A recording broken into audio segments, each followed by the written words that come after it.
Okay. Welcome into Sports Around the Bar. I'm glad we started with that. Now I'm way off rhythm. We got a lot to talk about. It's Wild Card Weekend, Drew. The playoffs are here, and somehow both of our teams made it, and only one of them has to play this week. Good for you. Yeah. I worked hard.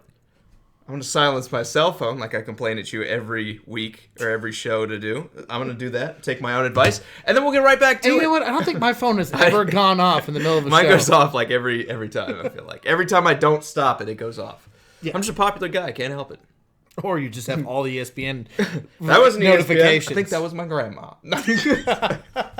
Oh, a lot of action today. We're going to go over it all. And, man, we have a lot to break down with these games. We're glad you're here. We're glad you can join us because this is where football, finally, we're going to learn more about these teams. No, I'm just kidding. Finally, we're getting down to the nitty-gritty, the final end of the season where all the great teams are playing. Every one of these matchups, I think, is going to at least be entertaining. I think there's not a single one. I thought maybe Eagles gets out of hand, but I'm like, I don't know. Last time the Seahawks played them, it was still a pretty close game, and they were dealing with a lot of injuries then, too. I think we got 4 really good games this week. Yeah. I like these matchups. I do too. I think they're. You really couldn't ask the NFL for anything better for them. You got teams that look exactly like each other. You got teams with past history that didn't go well. That was by one play that beat the other team out of the playoffs. You got a team that you never see in the playoffs ever, not once, and they're playing against the reigning against 2 weeks or 2 years ago. The reigning champions, which I actually think they have a good opportunity of winning. And then you look at the Bills and the Texans, and yeah, you've seen the Texans and the Bills recently in the playoffs, but these are 2 up-and-coming teams with a lot of young players on their teams, and realistically could be the future of the AFC. Definitely could be. I mean, you get 2 young quarterbacks on that side. You have, I guess you could say Tannehill's young-ish. He's 30 or 31, so he's going to have some time left. And then you got old man Brady, who actually has more starts in the playoffs than every other quarterback put together.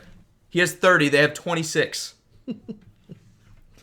What do you make of that? I mean, honestly, he started more games than everyone put together. It's ridiculous, is what it is. Jamar, good to see you, man. He's excited for this weekend. So are we. I am excited for my bye. And Nate says, go Titans and go Vikings. Yes, you should be excited that Ryan Fitzpatrick bailed out the Kansas City Chiefs. Like I said, Drew, when's the statue go up? Have they got it up yet? He's going to bang the drum. He's going to bang the drum. That's not enough. That's not enough. You should put up a statue, too. When they you win don't the have Super to Bowl. face us. You get to face the beat-up old Patriots. Oh, yeah, we just get to play the 6-time world champions. Thanks, Fitzpatrick. Instead of Andy Reid in the playoffs. Yeah, that's never gone poorly. No, I agree. I think this is the best matchup the Titans could have wanted. Even though they played the Chiefs, they beat them in the regular season. It took a couple plays going their way. It was not an easy win. A couple mental mistakes out of the Chiefs for that to happen. I really think the Patriots are the team you'd rather play out of the 2. Hands down, especially week 1. And I'm not even saying that as a fan. I honestly would too. Yeah, I definitely agree with that. But let's start with our first game. Why don't we go into the Buffalo and Houston game? 3:30 on Saturday local time, 4:30 if you live out in the East Coast.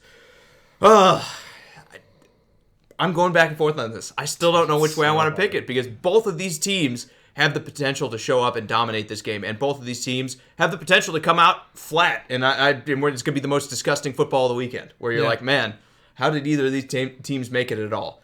J.J. Watt is back for Houston. That is a big kind of, at least from a mentor perspective, I think that's big for the Houston Texans. But I don't know, man. 8 weeks off of a torn pec, how effective is J.J. Watt going to be in this game? I think it's more for the emotional support. Good to see you, Jonathan. Good to see you, Luke. I know he'll be there. Luke's already saying Super Bowl is going to be the Baltimore Ravens and San Francisco 49ers. So this week doesn't matter, right? Everybody else, dead men walking. But J.J. Watt's out there for moral support. He's just to kind of rile the troops around. Even if he plays, you're going to look at maybe 50%, maybe max that he's going to touch that field, and then let alone how much of 100% during those 50 plays or 50% of the plays is he going to be giving you? I mean, that's all of his his pushing, his motive. It's going to be tough. I get why you're playing it. This could be his last year. Who knows? He could be retiring after this. I mean, he's dealt with injuries a lot in his career. Beyond that, if it was in Buffalo, I would think the Bills can handle this game easily. But because it's in Houston, it makes it that much harder to choose between these two. It really does. And do you want to pick first, or do you want me to pick first? I can pick first. I'm going to go with the Houston Texans. And the reason I'm going to do that is I don't love young quarterbacks on the road in playoff games, especially when it's their first appearance like Josh Allen is going to face here. Even though Houston, again, this defense has been scary at times, it's looked really soft, and there's a good chance the running game for Buffalo could take it over. If Houston can force the game into Josh Allen and onto his arm, more importantly, don't let him run too much. If they can force him to throw, I think Houston can win this. You've got Deshaun Watson, who came up flat in his first game. He's going to be looking to rectify that a little bit. I think he's going to come out sharper than what we saw last time. He's probably over a lot of those postseason jitters like he had last season. Yeah. Remember, going in college, the thing about Deshaun Watson was, this guy's a winner. This guy's such a winner, you don't have anything to worry about. I think that kind of embarrassing kind of loss to the Colts last season is probably weighing on him heavier than everyone else. I think the motivation is going to be the difference here. Look for Houston to take a lead early, Buffalo to draw it in tight, and then Houston to hang on at the end of the game. I'll say somewhere along the lines of 27-24. I think Houston wins this one. I think it's close. I just think home field advantage is the difference. If they were playing this game in Buffalo, I would flip the script and say Buffalo's going to win this one. Thomas, good to see you. Says he can't believe the Dolphins robbed us of our bye. I am thanking the Dolphins every day I wake up this week. Did the Dolphins rob you, or did you rob yourselves? Nate says he thinks Houston is going to win, but really he would like to see Allen win it. Joshua, good to see you. He says, which game do we think will be the game not to miss? Not to miss. Well, I think Titans-Patriot is the most volatile of the group, but I think the best game of the week where we think both of these teams are going to come out and perform really well is Vikings-Saints. Can you agree with that one? Yeah, no, I think that's the game not to miss. But I, to be honest with you, all four of them are just going to be great games. All four of them are. John, good to see you too. I'll read your comment here in a second. I want to get to my everyone's going against the Bills, and I feel like this Bills defense is going to show up and it's going to play it tight. And there's one thing that the Houston Texans can't do, and that's protect their quarterback. Yeah, this team isn't really known for sacks, but what they do is they cover up your secondary so tight that your receivers are having a hard problem. White's going to be all over Hopkins. It's going to be a difficult time. We don't know if Fuller's going to be completely healthy. I know he's going to play, but we know how Fuller is. We don't really know what's going to happen there. I'm going to pick the Bills. I don't like it. I think it's going to be ugly. I'm with you. I'm more like 21-20. Like, I think it is going to be such a close-scoring game. It's going to be the last possession, kind of a kick-a-field-goal kind of scenario. But I'm picking the Bills to win this game on the road, but not pretty. That's a big win for a young quarterback. It honestly, is. It's huge. Do we reconsider where Josh Allen's at in his career if they win this game? Because even now, I think you can look at what he's done this season. You can say, well, he's had some big-time plays. He's made some great throws. But there have also been some ugly plays, too. Some plays that you throw and you kind of wince a little bit, or it's not quite what you want to see out of a starting quarterback in the NFL. If he wins a playoff game, does some of that go by the wayside? Yeah, some of it. But I don't think this win that I see happening is on him. I think it's more on the defense. It's on the run game. It's controlling the time of possession. And I really think that's where it's going to lean. But, yeah, I think this kind of holds his destiny in his hands. If he goes out and lays an egg against realistically a weak secondary and looks way off like he shouldn't even be playing there, then I think Buffalo kind of looks back and goes, well, maybe we made a mistake. Maybe we look at drafting a quarterback somewhere in this draft. Wow. And that's I don't think that'll happen. I do think that's going to happen because Buffalo right now hold on. Go ahead. Buffalo right now is a solid team just waiting for good quarterback play. Yes. Well, and receivers and guys to make stuff happen with the ball. They need playmakers. Good quarterbacks or great quarterbacks make weapons look better than what Tom they really Brady do it today? Yes, you can maximize talent. But on the other hand, there has to be some talent to maximize, and I just don't know that Cole Beasley and John Brown are those guys. I don't think you can say, well, that was enough. We know now that Josh Allen can't do it. He can't be our Super Bowl winning quarterback because we had Cole Beasley, we had John Brown. I mean, even guys like Devin Singletary, who had a decent year as a running back, that's not enough. When you go back and look at all these games, though, how many games can you sit there and say, oh, Josh Allen won us this game? Couple with his legs especially. A couple with his legs especially, but how many quarterbacks can you look outside the top 5 or the top 7? How can you say, oh, he won us this game week in and week out? But those top 5 and top 7 are the ones like, man, we might be looking at a quarterback in the next year or two. Yeah, but Again, that's incredibly difficult to find. I just think it's too early to give up on him. I'm not saying give up. I'm not saying give up, but you might be looking at a draft pick later on in this draft. I think you could throw five or six interceptions in this game, get totally blown out, lose 48-6, and Josh Allen still comes back as the unquestioned starter. And they don't do anything to replace him, I don't think. The unquestioned starter, I have no problem with saying. I think they might be looking at it. I want to get to John's comment. He says, coaching will be a factor. That's why Buffalo will win. Texans coach is horrible. Bill O'Brien getting shots thrown at him. Is Bill O'Brien, who realistically has won the South a few years in a row, not a row, but a few he's won years it 4 times. Sporadically. To give you an idea, since the Titans moved here to Nashville, they've won it twice. So Bill O'Brien, I think you got to give him some credit. He's kind of like an Andy Reid syndrome, where he kind of flops in the playoffs. Yes, but if you look, a lot of times he's had a couple tough matchups against the Patriots early in the playoffs, and then they're usually the first team that the Patriots bounce out. So when that team goes on to win the Super Bowl or make a Super Bowl, we kind of forget about the Texans, and we're like, oh, they just didn't go very far. Right. Do I necessarily think that's entirely on the coach? No, I think Houston's been under-talented for a while. There were a couple of those years that I think they went because the rest of the division wasn't as good, or they had some injuries, like Andrew Luck was out. But I still think Bill O'Brien can be a decent coach. I think there's a little, even though I think that's right to a point, I think there's still a little too much scrutiny when we're like, oh, they'll never win with Bill O'Brien. Yeah. Well, I don't want to skip any comments, and I'll get to him back, but even Thomas says the Bills are for sure picking up a quarterback. Not for an immediate replacement, because Allen's their guy. That's my point. It's like, how long are you going to allow this team that's extremely talented to be kind of brought down by a quarterback that can't play in the NFL? I'm going to guess about another 3 years. If that is the case. I'm not saying that's the case, because he might come out, throw 3 touchdowns, 0 picks, and might be going in the second round of the playoffs. Mm-hmm. Highly unlikely. But is this the turning point where that tells you that? Like, you're the GM. I'm asking you right now. You're the GM. This is the turning point here? I need him to go out there and not turn the ball over and look like a quarterback that we can develop our team around. I just think it's got to be more than one swing of the bat. Like, guys have bad games. But this is 2 bad years. Things happen. Yeah, but he's 20. He was 19 coming out in the draft. He's literally 20 years old right now. I get it. But the thing is, right now, what have you done for me in the NFL right now? And if you look like you can't win it. 11 games and got you to the playoffs? But you got to remember, this isn't a number 2 pick. This hasn't been traded up to get this pick. It fell in their lap. They took it kind of scenario. I don't think so. I still don't think that. I mean, he was still top 10. He was, what, 7, 6? When Buffalo drafted him? Well, that's because they were such a terrible team. Still, you're not moving on from him. I just don't see it. I think you have to give him more rope than that to prove that he's not the guy. I mean, maybe you could say that's a mistake, but we've seen teams do that. Look at Tampa Bay. Look at Tennessee, where they've given these guys chances, every chance under the sun, because they saw a little bit of a flash. Josh Allen showed us that flash. Oh, I'm not especially with his legs. Don't get me wrong.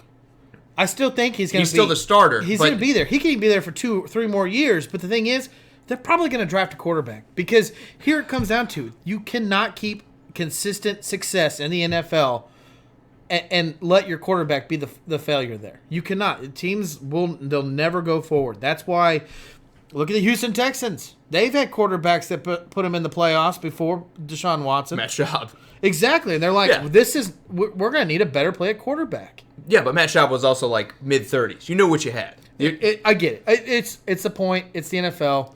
Realistically, you could get another 20 years out of Josh Allen. I just think it's too early to even start those questions, because as soon as you draft that guy, you're going to immediately move on, or have those thoughts in the back of your mind when he struggles next year at all. You're going to say, well, we have somebody else. As soon as you kind of kill him in your mind and say he's not, we need to go draft somebody else and see what we can get. That is the minute that you kind of give up on. If they do a first round or a second round, yes, but they're not going to do that. I'm talking like 4th, 5th, 6th round pick, where they're like, hey, this is the best guy on our board. We need a young backup just in case Josh Allen doesn't work. We need another successor coming in. It's just how it goes in the NFL. You got to keep that under lock and key. Look at Tom Brady. Look how many times they drafted a quarterback, and everyone knew Tom Brady was going to be the starter. But they did it anyways, because that's what you do in the NFL. You can draft a backup. You need that second guy. But I don't think the Patriots... Well, okay, maybe the Patriots were towards the end when they drafted Jimmy Garoppolo and the Colts, Jacoby Brissett. When they brought those guys in, they might have been looking for, okay, what do we do when Tom Brady retires? But again, we're talking about a 35, 36, 37-year-old quarterback. It hadn't always been that way. We're not talking about a 20-year-old. When he was 27, they drafted Brian Hoyer. When you're talking about however old it was, I don't even remember now. It's when been you're too long. when you're talking about it, and you can draft a backup. If that's the reason you're drafting him, that's okay. But when we're talking about a 20-year-old guy, he's either the guy or he's not the guy. You can't draft somebody and be like, I'm just going to play him when you spend a top 10 pick on him, because the minute you have that in your mind is the minute you're ready to replace him as soon as he struggles again. And that's not always the right move. Guys are going to go through rough patches. Teams go through rough patches. You're going to have some injuries. Stuff is going to happen. You can't be ready to kill a 20-year-old quarterback that got you to the playoffs in his second year and looked okay in the first if he struggles in one game. I understand your point. I just violently disagree with it. Here, let's get to some of these comments real quick. Adam says they don't. I don't. The Bills will draft a quarterback, and I think he meant to say they won't draft a quarterback, and they will build off Allen. He just needs weapons. Yes.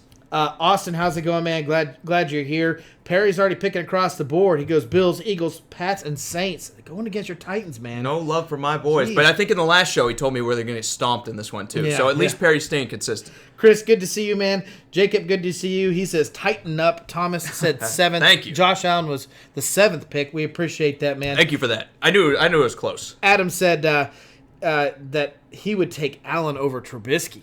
Would you take Allen over Trubisky? Yeah, I mean, well, they're both playing with basically the same team. You could say Trubisky has more weapons with Allen Robinson there and Anthony Miller. I think I'd take those two guys over the receivers. Josh Allen's had either. I mean, remember, last year it was Robert Foster. You know what Robert Foster's done this year? Nothing. He filled up his water bottle, didn't he? And they had Singletary this year. And they had LaShawn McCoy last year, who was aged out, not doing anything. Foster was your boy, too, by the way. Yeah, and he still is, for the point where, like, with the 6th-round pick, if you can get that kind of value out of him, that's fine.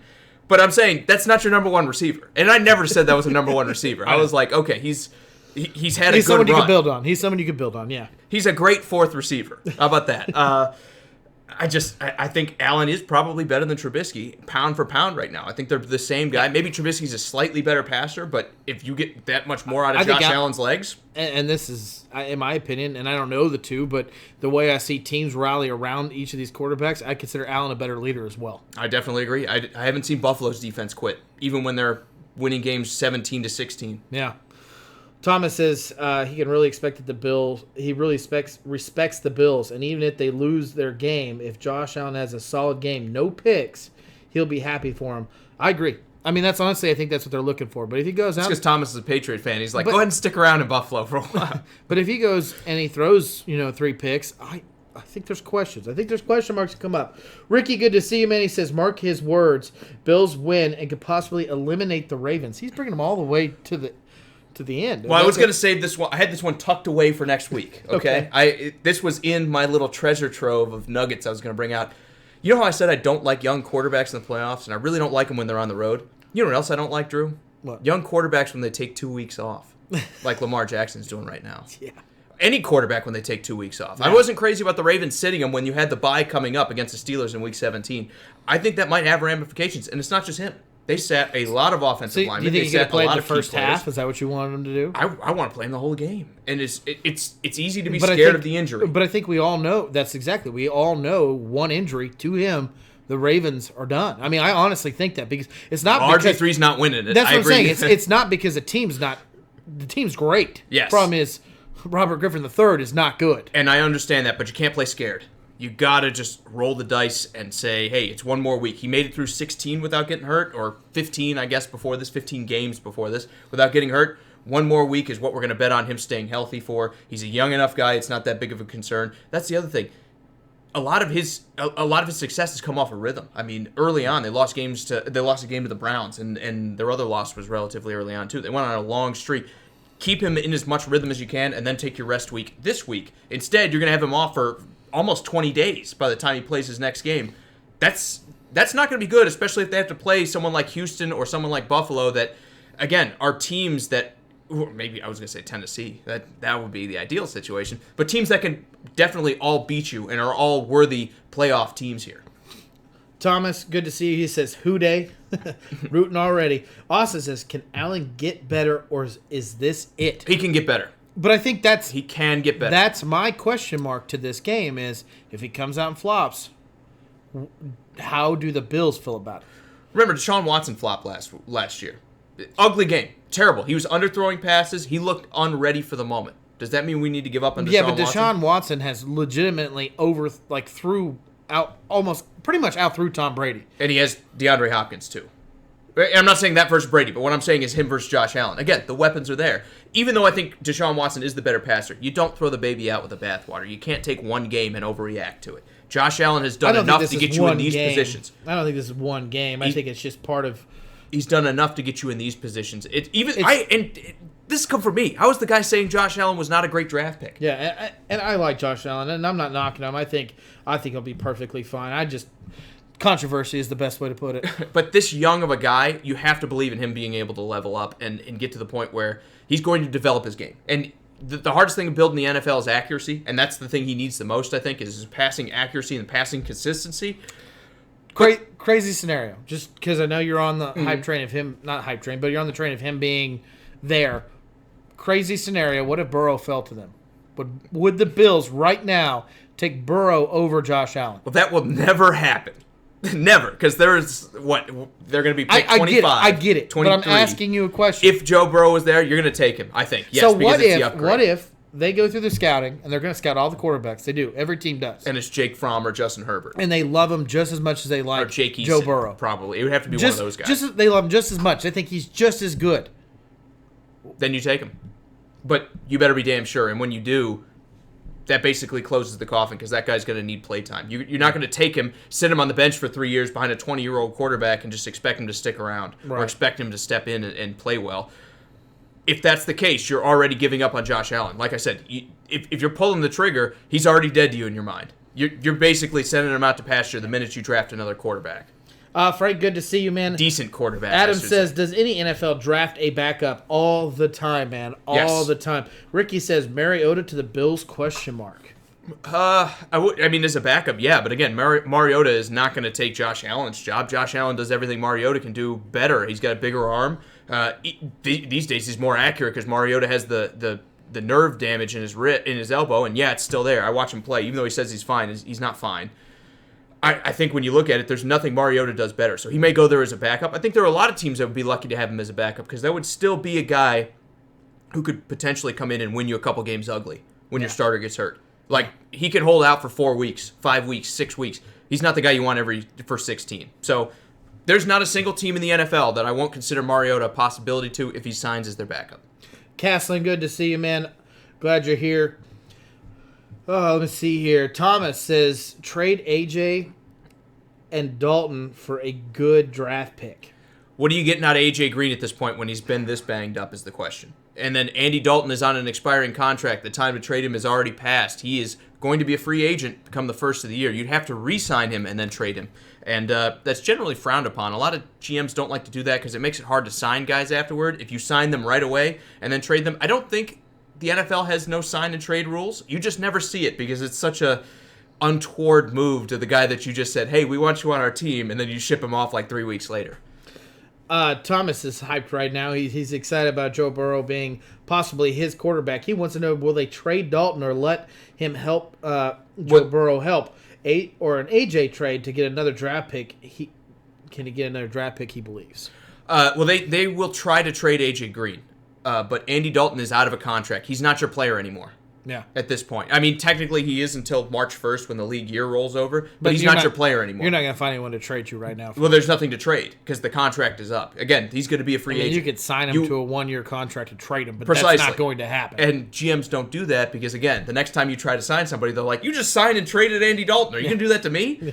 Yeah. It never happens. Andy Dalton, you got to put it past you. The time to trade him was before week 8 in the trade deadline. Now, you could still trade AJ Green, but I don't believe it's going to happen because of the injury. If you get something out of him, it'll be maybe like a 5th or a 6th round. Well, he pick. says, what about the Bills? Will the Bills and Bengals trade for AJ Green?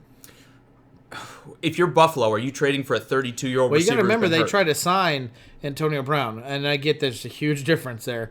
Antonio Brown's not hurt; he's just crazy. Yeah. But AJ Green, but they didn't know that. AJ Green is a legitimate number 1 receiver. Still, I don't care. I mean, if he's healthy, he's a number 1 receiver.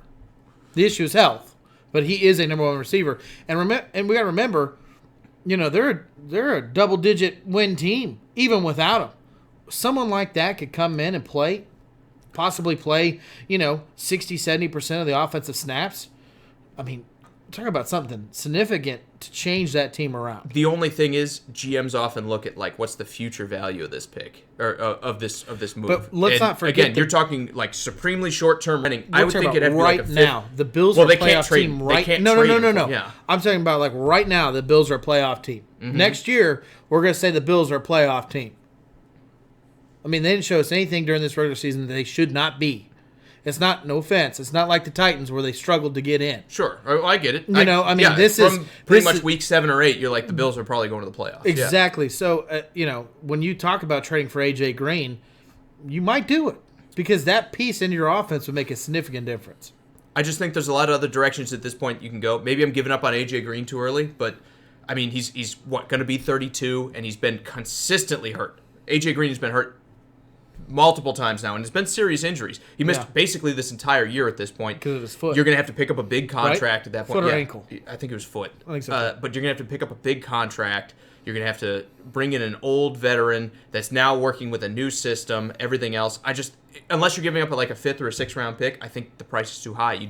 You would rather let the Bengals cut him because the Bengals are more than likely going to say, we're not a playoff team next year either. We'd rather not pay him the money and just let him go. Yeah, I hear you. So it would have to be for the right price. God, we are so behind on comments. Justin, good to see you, man. He's already calling out plays. I'm not going to go through the whole scores, but he picks the Bills, the Pats, and Seattle and the Saints to win the games. He's already got them out there. Sean, good to see you, man. Don't worry about being late. We're just glad you're here. Michael, good to see you as well. Absolutely. Justin says he just led the Bills to the playoffs. Let Josh Allen grow and see what happens when the Patriots are out of the way soon. It could be the Bills' division. I'm with you. I'm definitely with you. I mean, I think the Jets are closer to it than people think, to rebuilding. I mean, they've got Le'Veon Bell. Sam Darnold's looked really good. Sam Darnold, since he came back from having mono, is like 6-3 or something like that. 7-3. Pretty impressive from a guy that, again, when we talk about no weapons, he has fewer weapons than the Bills do. No offensive line to speak of. Le'Veon Bell is there, but again, very pedestrian year from him that he can't do it all by himself. He can't do everything. But the Jets' defense is starting to look better, especially once their injuries kind of clear up. If they get Avery Williamson and C.J. Mosley on the field, maybe a little bit more out of Quinnen Williams, we're going to see the Jets rebound too. But I'm with you. You're 100% right, Justin. You got to give the guy more of a chance. It hasn't been bad since Josh Allen's been there. I understand you want to get the next Peyton Manning or the next Tom Brady, and you should always be on the lookout for those guys. But until one of them falls to you that you are just sure of, keep it holstered, Drew. You can't pull the trigger on it. You can't do it. Thomas, thank you. Good to see you, Michael. Thomas, thanks for the comment, man. It's good chatting with you as well. Jamar says the Bills are just starting up that hill. Besides their losing history through the Super Bowls, he still feels like they're 2 or 3 seasons away. They're just admitting themselves as a playoff team. I'm right there with you, and that's where I think even at quarterback that some of these windows of players that are not playing at an elite level, minus like White on their corner, is expendable. Maybe, not obviously. Maybe Edmonds is not expendable.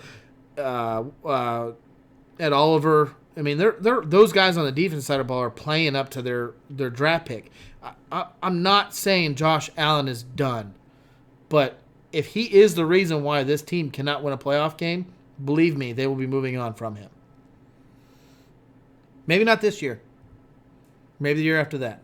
It's going to take more evidence for me. More evidence for me that that even a G, because again, if you mess up, if you're wrong, it's your job. And this is crazy because I've been the Josh Allen guy, and you've been the not Josh Allen guy.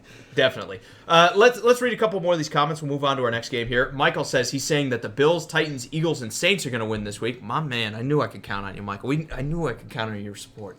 Knew it. I know you're 49ers. You got 1 out of 20, all right? I actually think a lot of people are picking the Titans. I think nobody knows what's going to happen in this game, and I think that's what makes it so fascinating. Because the Patriots could come out and it's business as usual and they're amazing, or the Patriots could look like they did against Miami, and I don't think anyone knows what it's going to be. And Michael says he's ready. The Niners play next week. Yes, you got the bye week by about half a yard against Seattle. So very good that they managed to hang on to it, though. Jeremy says only one home team is going to win this weekend, and it's the Texans. So he's picking the Vikings, the Seahawks, the Titans, and then the Texans. Bold, I'll give you that. I don't love the Vikings. Spoiler alert for later on in the show. I don't love the Vikings against the Saints, even though these teams have bad blood and a bunch of history. Drew Brees, since he got hurt, seems like he's much more rested because he took those 6 weeks off in the middle of the season. This was Drew Brees for the first 10 weeks a couple of years ago when they went on that long run. Yeah. And then he got tired towards the end of the year, and it kind of slowed down from there. Yeah, it did. I think the injury, crazy as it sounds, might have helped Drew Brees more than not being hurt. There's a lot of bad blood with these two teams. And that's what's going to make this game so much fun. It's going to make it great. Chris says he can see the Jets in the 2020 season being a wild card team. But to be fair, we've fallen into that trap too. Remember a couple of years ago, we're like, the Jets are back, baby. Well, injuries have been an issue. C.J. Mosley, all that money they gave him, he didn't play barely anything.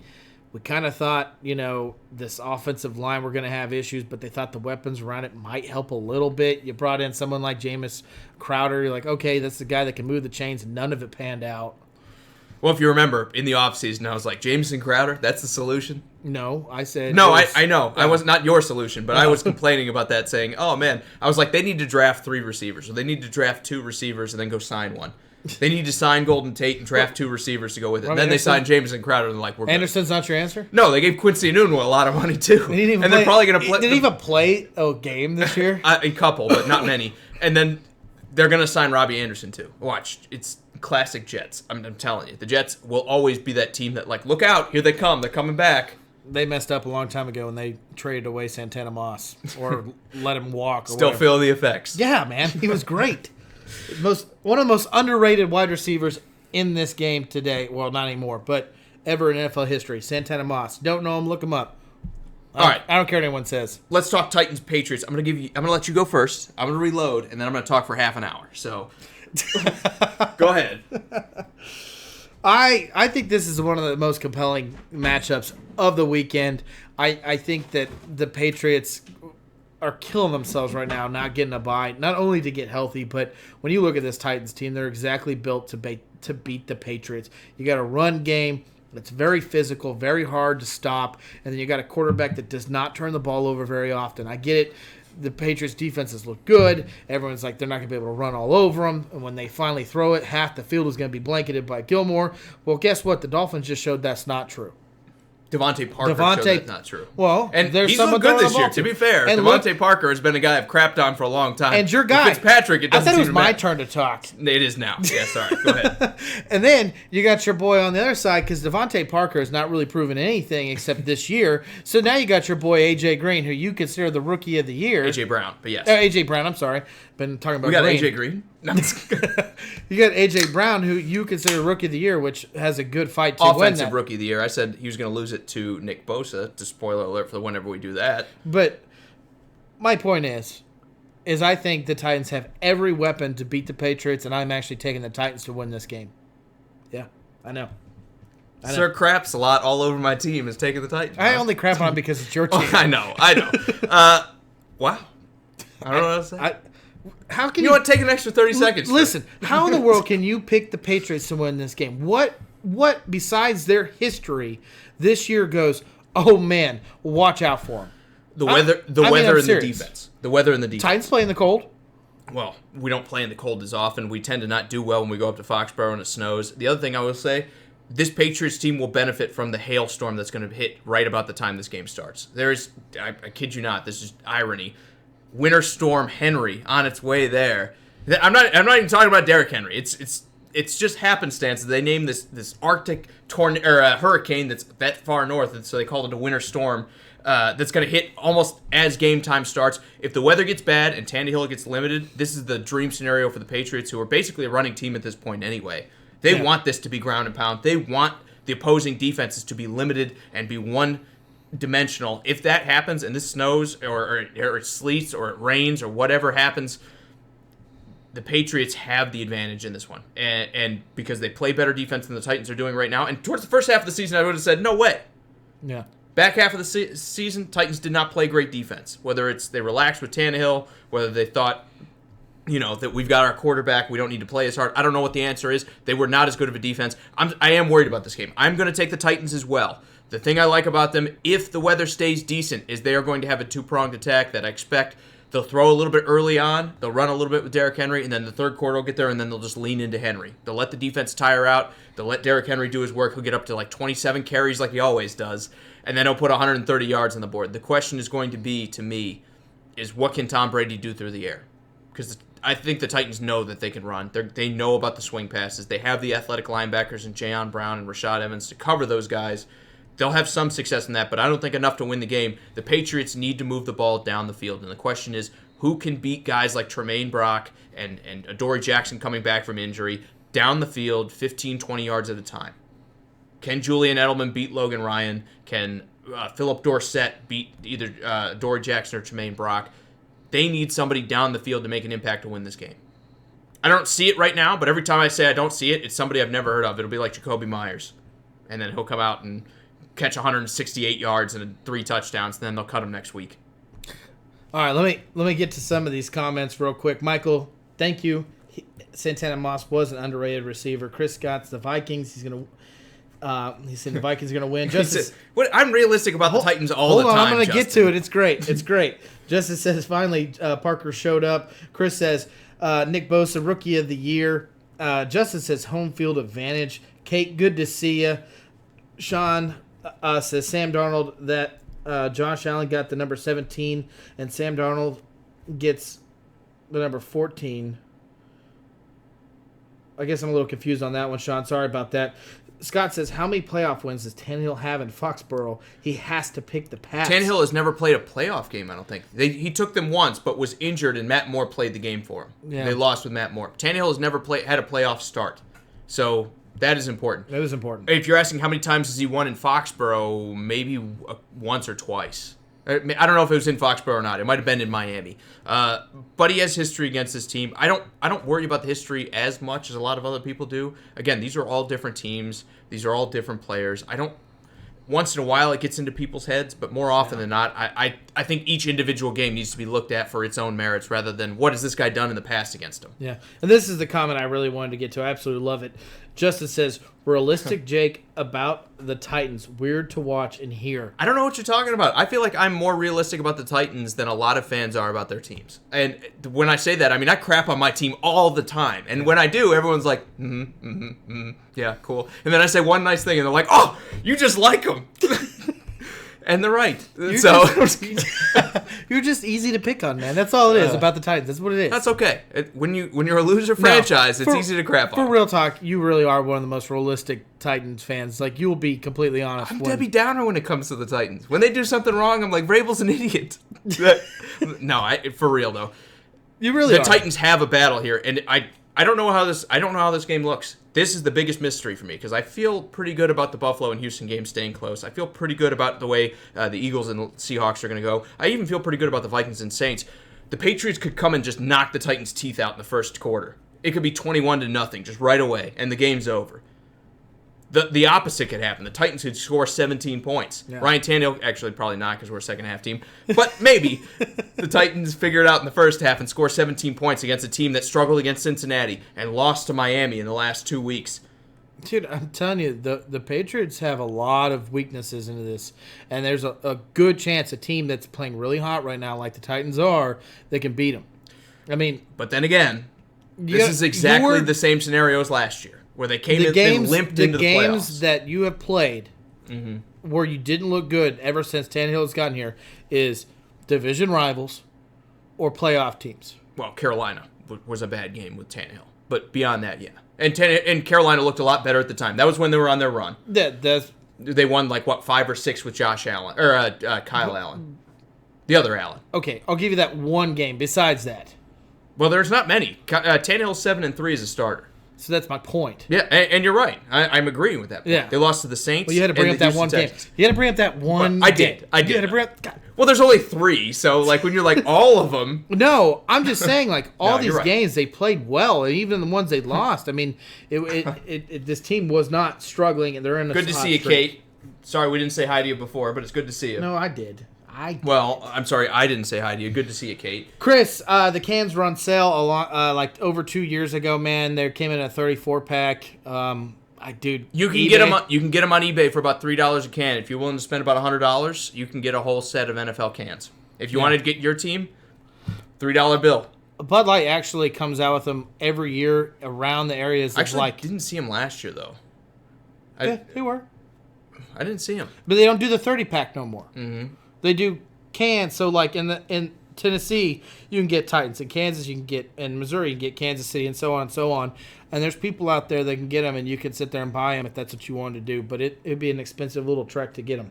Austin's saying he's not sure who's going to win, but he's definitely hoping that the Titans get it. I think you and everyone outside of Foxborough, Massachusetts, are hoping the same thing. For the simple fact that you just don't want to play this team in the playoffs. Nobody wants to play the Patriots in the playoffs. Even with the struggles, you look at it and you're like, they're still 6-time world champions with Tom Brady. You say that, and then they'll beat the Chiefs again because D Ford will re-sign with the team and then be off sides.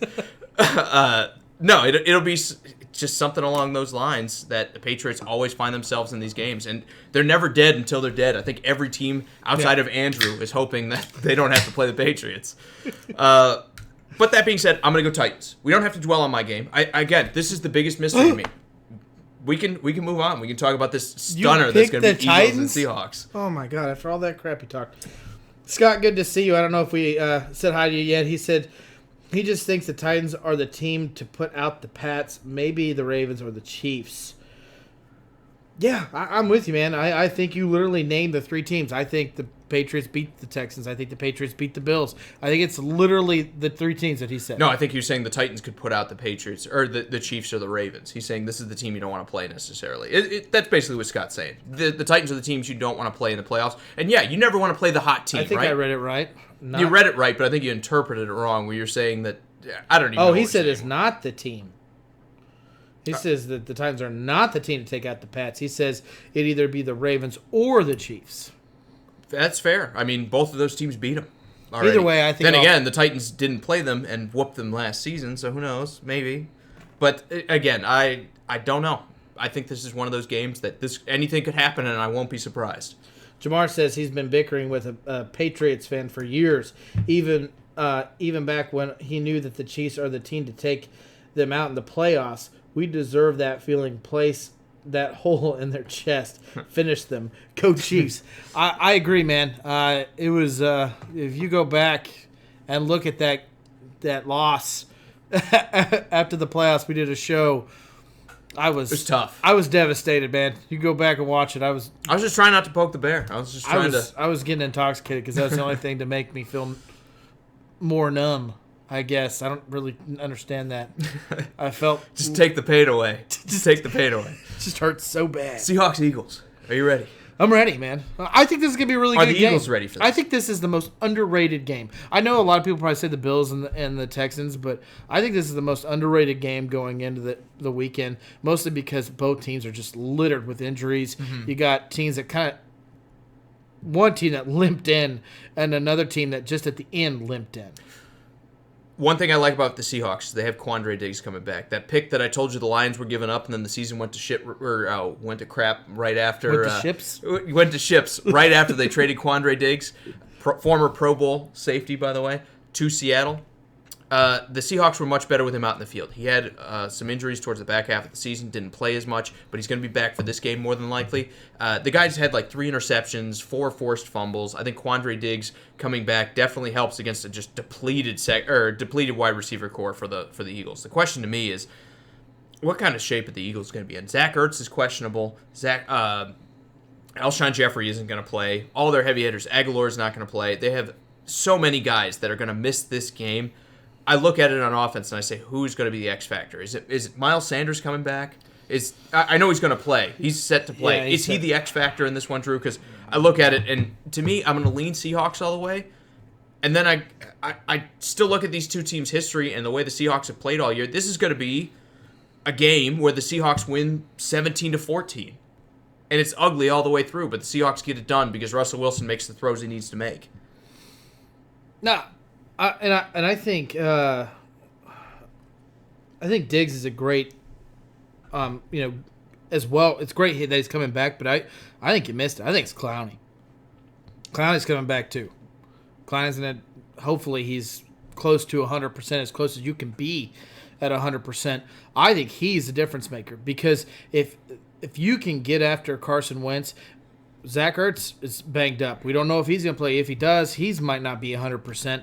If you can get after Carson Wentz with the lack of experience and weapons that the Eagles have, I think that's how you win this game. Russell Wilson's going to play you a game where he's not going to turn the ball over. The run game's going to struggle. You're probably going to see Russell Wilson use his legs a lot more than he's been doing this year. And he's going to make his weapons like Tyler Lockett and DK Metcalf kind of light up a secondary that really besides what's the corner for the Eagles? It's Darby. Ronald Darby. Whoever he's not covering is the one he's going to be throwing the ball to. I mean, I hate to admit it. I think the Eagles have a chance to beat the Seahawks, but if those two players coming back, Diggs and Clowney, can make a difference on this defense and disrupt this Eagles offense, that's how they win this game. You know what else I don't like? Young quarterbacks on the road in the playoffs. And this will be Carson Wentz's first playoff game. I think that's going to have a factor. You're facing a guy who's been to the Super Bowl multiple times in Russell Wilson. He's been there. He's done that. He's going to be composed from the get-go. I just wonder if you're going to get a little bit of the jitters, especially when you're not talking about throwing to your normal weapons or your top-tier weapons in Philadelphia. I think the Eagles are going to struggle in this one. Not to mention the 12th man's going to show up here.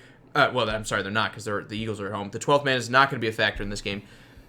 But I still think the Eagles are going to struggle, even at home. I think Carson Wentz is going to struggle early on. The question is, can he overcome it in time, especially without anyone to catch the ball that you have to worry about? We've been saying it all year long. The injuries have just wrecked this team. This is probably a 10 or 11 or a 12-win team if everybody's healthy. Right now, no wide receivers. Miles Sanders coming back, but this is his first game off injury. Maybe the Seahawks, the Eagles could put up 9 points in this game. I really don't love the pick here. I don't love picking them. I'm with you that I think the Seahawks are still close here, but man, I think this is going to be a tougher game to watch. It's going to be uglier to watch unless you're a fan of one of these teams. Then you'll be like, defense, everything else. This is going to be one of those games that any casual observer is going to be like, man, both of these teams just don't look good right now. They don't look sharp. Man, that's why both of them are limping in. Austin says the Hawks and Eagles win how the San Francisco and Hawks game ended last weekend, but Wilson will get it done. Hawks 28-24. And Scott says, I'm going Seahawks. Eagles are limping right now as a team. Chris is saying he's got the Titans, too. He's going back. He wants to go back. That's okay. Chris, we can talk Titans for as long as you want. Let's make this the Titans podcast. We'll just roll right. All right. Well, thank you, guys. This is signing out. No, I think the Titans are, even though they're like a 5-point, the fact that the Titans were a 5-point dog, I would say bet on them. See you, Nate. Thanks for joining us. But I don't necessarily love the pick. I think the Titans, again, they could lose by 30 points. They could win by 30 points. I don't know what's going to happen. And that's what's going to make this game so much fun. I'm picking the Seahawks. I think the experience of this team, the addition of Marshawn Lynch, even though he's not going to be much beyond the fact he's just going to carry the ball about 15 times for 30 yards and all goal line and 1-yard scenarios. It's going to be a Russell Wilson show, and I think it's going to be his legs. I think that is going to be the difference maker. That is one thing that Russell Wilson this year has really not done a lot of, and it's a playoff game, and we all know that guy can move, and I think he's going to do it. I think you're going to have to when you look at how good this Philly defensive line still is. I think he's going to be on the move a little bit more. You might have to get some first downs with his legs, but I'm going Seahawks too. I think the Seahawks are going to win this one. I don't want to say comfortably because, again, I think it's going to be ugly all the way through. But I think they'll get like a score and a half up. They'll get like 11 points up. It's going to be an ugly score. It'll be 12 points. When you say ugly, you points. just mean like not your high-scoring affair because I think this game is going to be good. When I say ugly, I mean like you're not looking at this and you're like, wow, that was a great play. Even on defense. You can have great defense. Like when you watch the Bears from last year, you're like, that was some amazing defense. I think both sides of the ball, you're going to be like, what is going on? This is just ugly. Like things aren't working. They're throwing. The coverage is open. The ball still doesn't get there. Things like that. And it's not against either one of these guys because obviously I think Russell Wilson's a great quarterback. I like Carson Wentz. I just think this has the writing on the wall for a game that is going to just be ugly. Ugly to watch. I don't know. I don't have another word for it. Damon, good to see you, man. But I'm going to watch it. Good to see you. He said hopefully this year we won't see any blowouts like the AFC playoffs like last season. They could both be blowouts, but I think the Houston game at least stays close. I don't think any 4 of these games are going to be blowouts. You think all 4 of them stay relatively in the neighborhood? Maybe one gets 10 points at the end. Maybe like a last scoring touchdown. I think at least one of these games is going to surprise. Somebody's not going to show up. That usually happens in Wild Card Weekend. I think somebody isn't going to show up, so one of these games is going to get ugly. I just can't pick the team that's not going to show up. Tennessee. What? Okay, we'll move on to our last game. Cody said, did you guys talk about the safety playing for Seattle? Quandre Diggs. Yes, we did. Incredibly important, and I said it early on in the season, and I got a lot of flack for it. I was like, the Lions are giving up. When you trade a Pro Bowl safety and get like a 5th-round pick out of it, you're giving up. And I think that's exactly what happened. Props to the Seahawks. Why is everyone ignoring the addition of Clowney, too, though? Well, I mean, Clowney is important, too.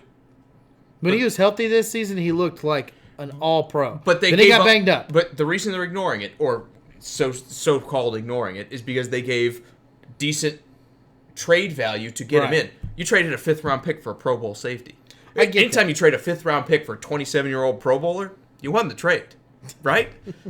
Yeah, you did. Usually. I like the addition of Diggs. You won the trade. I like the addition of Diggs.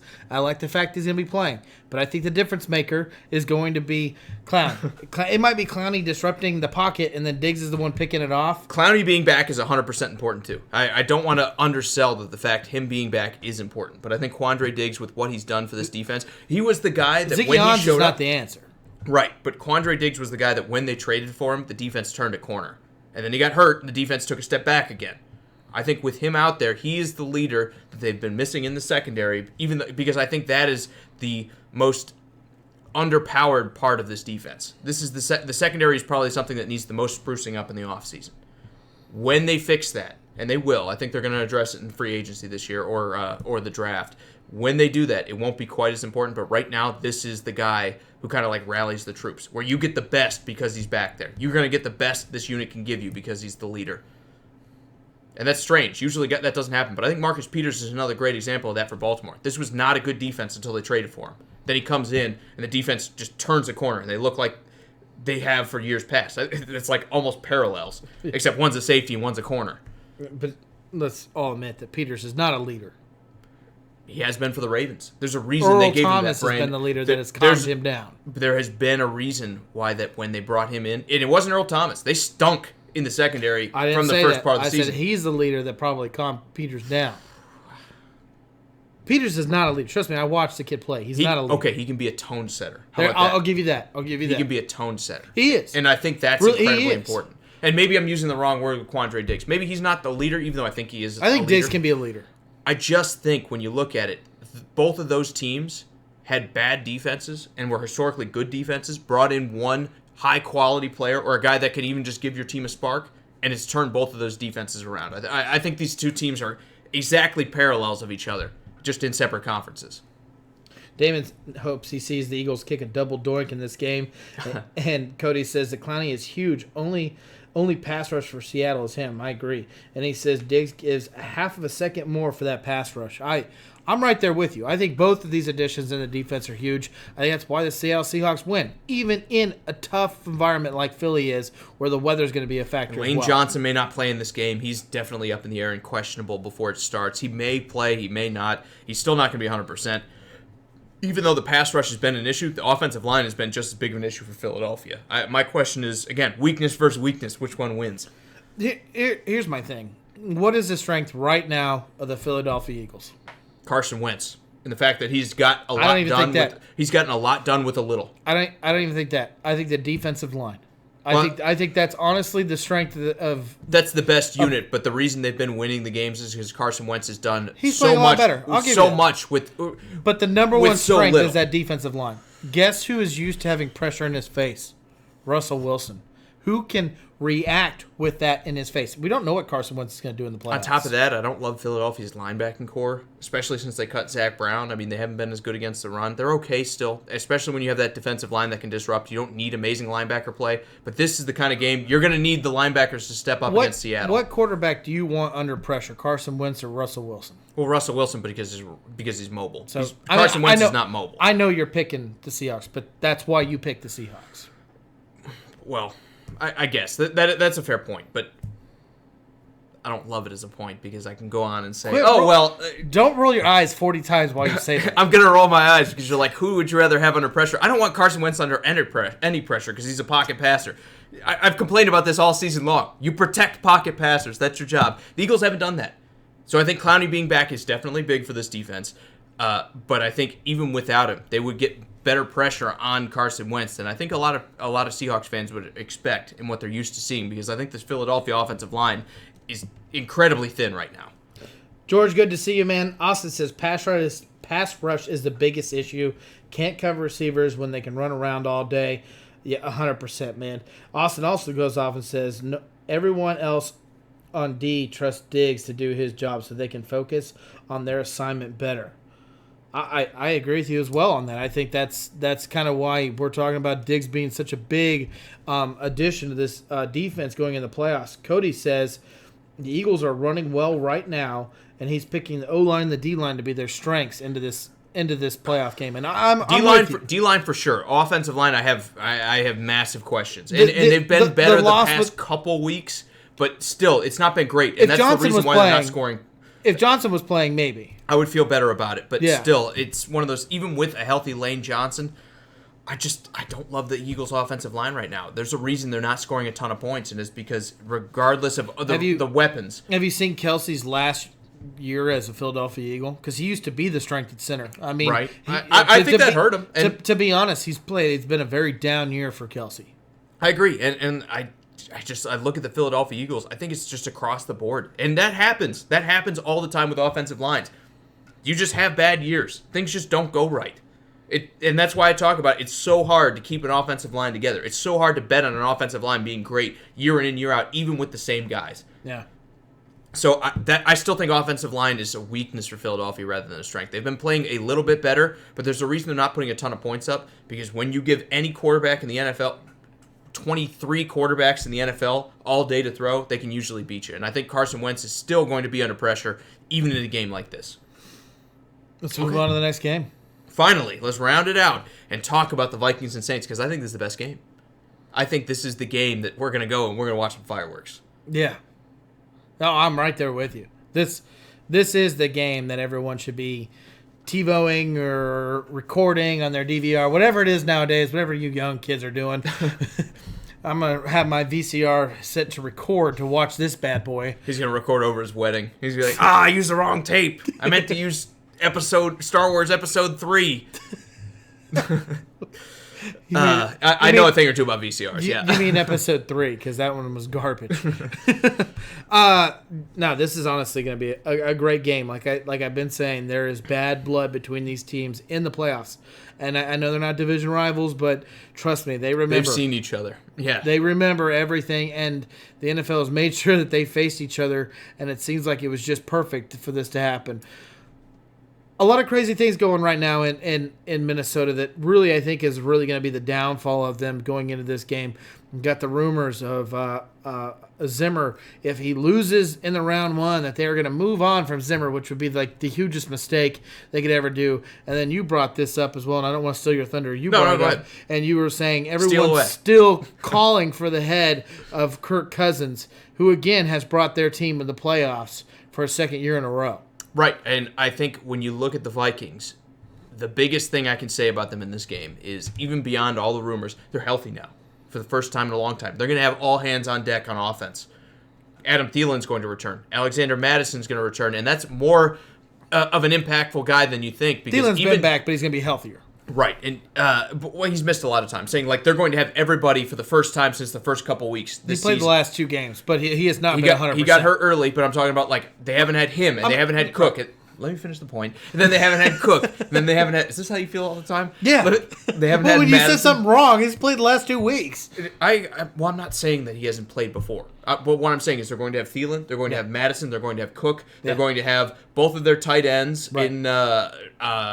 Rudolph and Irving. Smith. Yes, thank you. Irv Smith. Smith. Yes, thank you. They're going to have Stephon Diggs out there. All of those guys are going to be playing at the same time, and that's something they haven't had since like week 2 in the regular season. This is going to be incredibly important, and I think Madison is going to be the underrated weapon here. This guy had similar numbers to Dalvin Cook when he was on the field. He had amazing college numbers, went unlauded in this draft, had great performance behind Dalvin Cook, so he's not the star guy, but still was that great 1-2 punch in their rushing attack. I think the Vikings are going to be a tougher dispatch than people think. I think a lot of people are just writing them off because the Saints have been playing so well. But I think with the entire offense back, This is going to be a slugfest if the Saints win in the last minute as opposed to one that they win before that. Yeah, I'm right there with you. Cody says the Saints and Vikings are going to be old school smack in the mouth. Only worry is the Vikings get tight with their offense. Meaning, like, you're not going to... if you're saying that the Vikings offense is not going to be able to produce a lot, let's not forget how well the Saints defense has been playing these last few weeks. Mm-hmm. They have definitely stepped up and actually even could possibly be their strength right now going into their playoffs. No doubt about that. I definitely agree with you. And George, good to see you, man. He says, well, there's not going to be a miracle this time, although it's going to be a battle. I think that's a great prediction. I think this might look exactly like it did a couple of years ago, except we don't get the Stephon Diggs miracle play where he catches the touchdown right at the end. This might be one where the Vikings are trying to win the game in the last minute, and they just don't quite get there this time. They got two good corners now in New Orleans playing there, so it's a couple more weeks under Jenkins' belt is important. They're both two dome teams, but this is New Orleans. It gets loud there. It's a tough place to play. It's arguably one of the loudest stadiums in football. It might even be the loudest. I know there's some question marks. Some people say Seattle. Some people say Kansas City. Some people say New Orleans. We hold the record, buddy. Don't forget that. And everyone says it just depends how it's measured. Again, it's one of those situations that Guinness Book of World Records says we're the loudest stadium. Okay, so chalk it up then. They're the ones that hold all the world records. So yeah, like the guy with the tongue on his Never mind. The guy with the tongue. All I can say, Drew, this is one of, if not the loudest stadium in football, okay? Yeah. No, it is. It's a tough place to play. It really is. This is going to be a struggle for Kirk Cousins, but I'm kind of with you. It's amazing that people were just calling for Kirk Cousins' head last season, and they're like, oh, you wasted all that money, and now the Vikings offense looks pretty good. And they've looked pretty good with injuries galore all the way through. I think the rumors are what's going to downset the Vikings. I think this game's going to be close as well, but I might have favored a little bit to the Vikings. I think Dalvin Cook, if he's banged up, then I think that it's not going to make a difference. But if he's been kind of like reserving himself, getting healthy, because he's not looked good. I know he got hurt for a while there, but he's not looked great. If you can get that run game going with Dalvin Cook, it's a huge different scenario but in this game. But I think all the media, all the hype around it, I'm picking the Saints to win this game. I think the way that Drew Brees is playing with the addition of Michael Thomas that deserves arguably to be in the MVP race. I know it's not a quarterback, but we got to talk about this guy and what he's doing. Right. It's crazy. I mean, right now the Saints are on a roll, and unfortunately with the Vikings getting all this media attention negatively, it's just going to hurt them in the long run. Maybe it motivates them. Again, sometimes guys take this and they say, hey, we're going to pull together as a team, but more often than not, I think it does hurt you, kind of like you were saying. I got to go Saints here, too. I think the Saints are going to win this one by a nose. I really think this one's going to be closer than people think. Everything I've heard of people have been saying, oh, the Saints are playing so well and everything. It's been all positive to the Saints, and we're kind of overlooking the Vikings that are now a healthy offense. This is going to be a slugfest. This is going to be a battle of heavyweights. We have seen the Vikings win 10 games basically since like week 2 or 3 without being at full strength. Yeah. This is going to be a team that now has everybody back that are going to be able to go toe for toe with some of the best teams in the NFC. I don't like the media attention, man. And I'm with you, but I don't know that that's the tipping point. I just think the Saints, they're too good to bet against. That's what I think. Maybe the team rallies and they're like, we're not going to let Zimmer be on the chopping block. That's not going to happen. We're not going to let that happen. Or maybe Zimmer's like, hey, don't worry about it. Just go out there and play your game. Yeah. But who's stopping Drew Brees and Michael Thomas right now? I'm hoping somebody on the Vikings. No, I'm just kidding. I have no dog in this fight. I think it's going to be a great game. I'm going to say Saints win this one 48-44. I think this goes wild. Even though both teams have good defenses, respectable defenses, I think the offenses take this one over. It's going to look just like the 49ers game where you're like, man, it came down to the wire, except I think this time the Saints get it done. George says he's not worried about the Vikings' run game, more so the long pass ability that the Vikings have. I think they can wear you down with both Madison and Cook, and that's the thing. Without Madison, I'd agree with you. I'd be like, they can limit Cook, even though I think he's a fantastic player. You can take him away. I think with having Madison as the backup, eventually the defense is going to get tired. Cody says he's worried that they will try and run too much and get behind, or pass too much and get behind. That's what he meant by tight, not open to finding what the Saints will give them. So he's worried about, which has been an issue this year, that the Vikings are going to lean one side to the other. And last year, if you remember, they fired their offensive coordinator in Week 15 because of that. It was the issue this year too. I mean, well, they threw too much, and they're like, we're not running the ball. And then this year, they're like, we're running too much. Yeah, so the Vikings have had a balance problem, but I think they'll figure it out. I really do. I think they have enough weapons that they're going to find a way I think Zimmer, to attack the Saints I think the right one way. of Zimmer's worst traits is the fact he trusts his coordinators way too much not to kind of like get himself in there. Damian says he hates to say this, but the Vikings got this one. He doesn't see the Saints winning, especially when the defense and offense look a little crazy, especially after seeing them play Tennessee. They didn't look bad, but they didn't look good either there. Well, I think we're underrating Tennessee, which if you take out the Marcus Mariota part of the season, they're 7-3. Yeah. That's a pretty good team. Even though it was close with no Derrick Henry, they still were running that game. Yeah.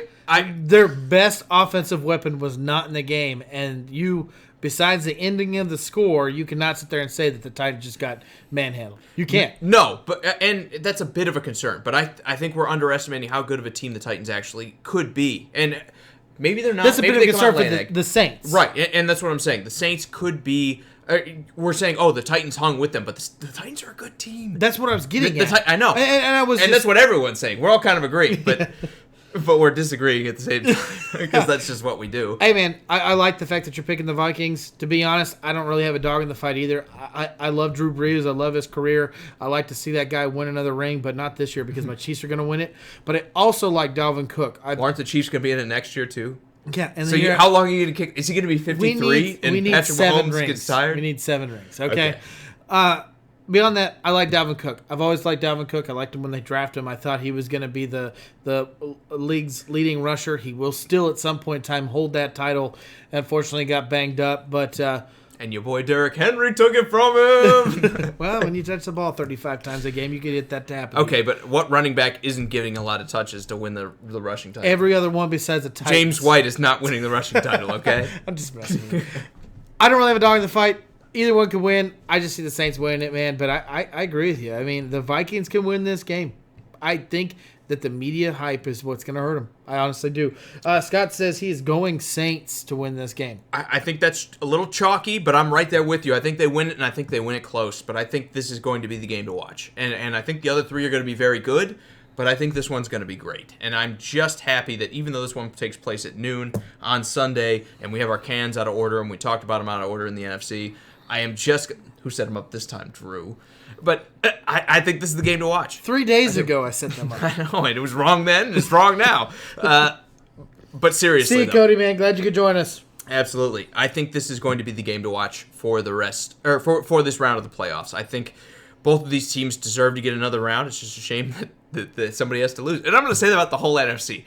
It's just a shame that they have to play each other, and we're going to be looking like Bills going up against Titans next round or something. That won't happen, but you look at the AFC and some of the teams that got in there, and you look at the NFC and just the battle, the fight that it took for all these teams to get into the playoffs.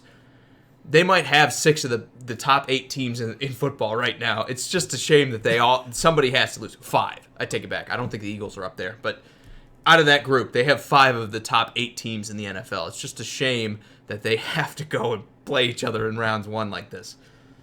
It's going to be fun, though.